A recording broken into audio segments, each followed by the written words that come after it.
Okay? Showing that we want it on our shelf as opposed to reading it and applying it.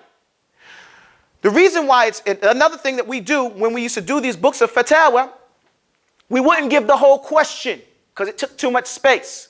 Or we wouldn't give the whole answer because it was too long and lengthy. So it's cut short. So what you're reading is not really the whole situation. So the person who reads this in English, we're saying for the most part, you don't even know the half, as they used to say. You don't even know really the whole situation, what's going on. But you got this fatwa and you're making rulings on it, and you're not in the position to do that. There's a thing in usul we call malfeasance, non-feasance, and misfeasance. Malfeasance is when a person who is not in the position to do something does something and it's incorrect. So his action is incorrect. Now? So what is the point of writing a book on fatwa? To make money. Okay. But that's in English recently. You know, I shouldn't say that. Some of the reasons why people make the books of fatwa, one of the reasons why we used to read books of fatwa, a talib al-ilm, when he's finished studying fiqh and usul al-fiqh, alhamdulillah, jazakallah khair for your question. After the student learns fiqh and then studies usul al-fiqh. Usul al-fiqh here, what I mean by that, how to extract rulings from the actual proof of the Quran and Sunnah. Then he's ordered and instructed to read a lot of fatwa. Why? Now that's the place for reading fatwa. Because now that he knows how a ruling is derived, it's just like the lawyer reading case law. How is it applied? Okay? So he gets some practice here of seeing how other scholars have used those tools that he's now familiar with. And of course, he thinks that he knows how to use them. So lots of times when we were reading these fatwa, we're saying to ourselves, I know the answer. We used to bet on it.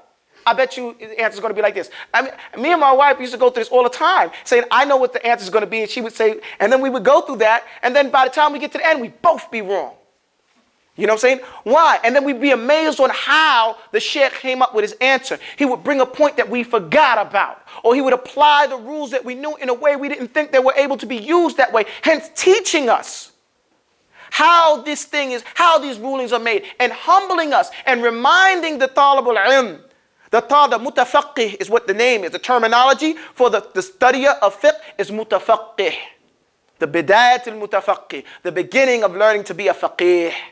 Okay? A scholar of fiqh. People of fiqh. Then he humbles himself. He realizes that I'm just a beginner. I'm just a tadpole, man. I don't really got this. And he backs away from making rulings and derivatives because he realizes the danger. And they used to say, signing your name on a check that's supposed to be signed by Allah. Are you that good? You understand what I'm saying? That's what you're saying. When you make a fatwa, you're saying, this is what Allah said. This is what Allah meant. So this is a big deal. It's a humongous deal. And I know I'm saying in English some things that we say in Arabic, and I'm leaving off the Arabic because I'm talking to people in Arabic. Some people say, well, why didn't you say this? Stop. Grow up. We're dealing with Americans. And so instead of just trying to show how good someone can be in Arabic, because it's sheikh, we want to, do you understand the point? And how do we apply these things? There are terms in Arabic that we need to learn. That's what we'll learn. How to apply them and understand. That's what's important for the layman. And for those people who dare to call themselves teachers, there's a rule. Those who dare to teach must never cease to learn. This is the principle of teachers and the teacher's creed and the student's creed. So, it's a business. And that's what it is. And the people that buy these books and everything like that need to understand that it's a business to some people, even though it's our lives. And that you shouldn't be a consumer punk. You know what I'm saying? That you just, yeah, you know what I'm saying? That you're just going out there buying any and everything. You can't, this is the Western way. I'm going to buy my way into knowledge. You cannot buy your way into knowledge. You gotta bring some. You got to bring some. Bring it down some. Back down. The young lady wants to see it. That's why you say Darus. Okay, Abdus-salaam. No, okay, yeah, don't worry about that. Okay. Okay, my point here is I don't want to beat them up. But Abdus-salaam, the owners of Abdus-salaam, they're not Western Muslims. Okay? They're not from the West. So they really, it's money. They see dollars. It's not like our concern is what you understand because we live here. These are our children. And if I don't care about your children, who's going to marry my 12 children? If I don't care about anybody else's children, who my daughter's going to marry? So we have to be concerned about each other. You don't make the decision for your child who they're going to marry, right?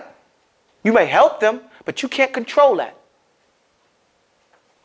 So we have to be concerned and raise the whole, as Ibn Uthaymin said, a sincere intention is to raise ignorance off me and those around me. Okay, move on, please.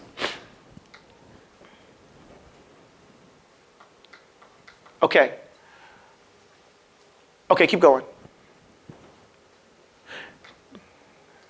For the ones, okay, but okay. Okay, go ahead. Okay, here at the note. It says, when an ignorant person, when he wants to know something, he asks, that's good. The person who asks a question, that's good. He's supposed to ask a question. Allah says, فَاسْأَلُوا أَهْلَ الذِّكْرِ إِن كُنتُمْ لَا تَعْلَمُونَ. Ask those that know if you don't know. Ask those who remember, which includes the students. Okay? It's not just the people, not أَهْلُ الذِّكْرِ. أَهْلُ الذِّكْرِ are the people who know and those around him. Okay?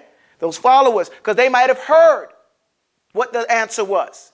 It doesn't mean them smart, because we're not doing this off our intellect. We're not doing this off our opinion. We're doing this off I heard. Our thing is we don't make it up. We imitate and we follow the people of the past when they were right in those things. And we listen for the scholars. Okay? So it says, when any person wants to learn something, he should ask, and that's good. But if he is told, if what he is told is the Islamic ruling, then that is not considered a fatwa. That is the Islamically legislated thing to do in that case, period. Even though you may think you have a fatwa, what you have in reality is you've just been told what you're supposed to do. I'm sorry, give me an example, please. Okay, for example, someone who says, what do I do in the salah? What's the first thing that I do in the salah? Zainab, the first thing, what do you do in the first thing you do in the salah? First thing you do in the salah, Jazakumullah khair, she said you stand up straight. That is the correct answer. Islamically. Qiyam. Right? Then you face the qibla. If somebody says, if I told you that, you say, Abu Tawbah gave me a fatwa saying that I got to stand up straight and face the qibla when I pray. No, you don't have a fatwa. You understand? You've been told what you're supposed to do. But I'm Hanafi, so I have to stand up straight. If you're Hanafi, Maliki, Hanbali, anything, Shafi'i, Awza'i, Zahiri, it doesn't make a difference. You're supposed to stand up and face the Qibla. But the person might not know that you have to stand up and face the Qibla. Okay? Is that a good example for you? Yeah, thank you. Okay, now, if what the person has been told is the Islamic ruling, then it's not a fatwa, then it's the Islamically legislated ruling. If there is some difference of opinion in that thing that he's been told to do, and the sheikh told him what he thought was the best thing for that person to do in his situation, then there's some taqleed. Ooh, there's some blind following. There's some imitating without knowing exactly what you're doing in that ruling. Yes, that's the case all the time. If you go to a sheikh, an example I'm going to use is, I'll finish and I'll go over here. If it is only a fatwa when there is no ruling of clarity to follow, or the questioner has special circumstances that need to be taken into consideration in light of the clearly understood and legislated ruling in place. Do you understand what I mean? A fatwa is for the one who asked it. And it is not, it may or may not be for the one who didn't ask it but heard it. Let me give you an example. It's well known in the Sunnah that a man came to the Prophet, an elder man came to the Prophet salawatullahi wa salamuhu alayhi, and he asked him, can I kiss my wife while I'm fasting? You remember this? Can I kiss my wife when I'm fasting? And the Prophet said what? Yes. Another man came. Was he an elder man? No. He was a young man. He came and he asked the Prophet the same thing. The Prophet said, no. Now it looks like it's the same situation, right? The Prophet ﷺ gives him one fatwa in one place, and the other one, another fatwa. Why? And it is a fatwa because there's a أُحِلَّ لَكُمْ لَيْلَةَ الصِّيَامِ رَفَثَ إِلَى نِسَائِكُمْ. Allah says in the Quran, what can mean? Lawful for you at the nights of fasting is foreplay and sexual promiscuity with your wives or your spouses at night of fasting, not during the day. So the daytime is not. You have to stop. So it's a fatwa, and the rule is for everyone. The only way you can step away from that ruling if you have a legal injunction, if you have a get away with it chick.